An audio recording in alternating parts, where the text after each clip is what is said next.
Alright guys, I'm back here in week 3. You see me kicking on my bench press right here. I work up to a top set of 425, but I failed in my lockout. So I knocked it down to 405 and got at least 2 reps out of it.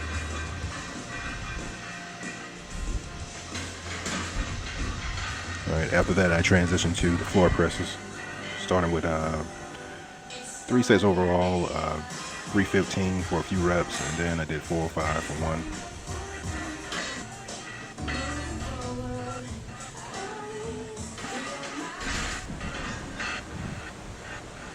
Alright, then we move on to the next day of doing squats, 565. I decided to do my squats and my deadlifts on the same day, so 565 for both.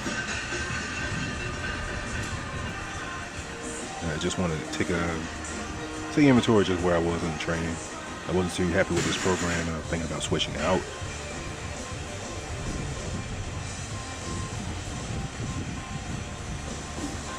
Alright, thanks for viewing. I'll get back to you guys next week. Peace.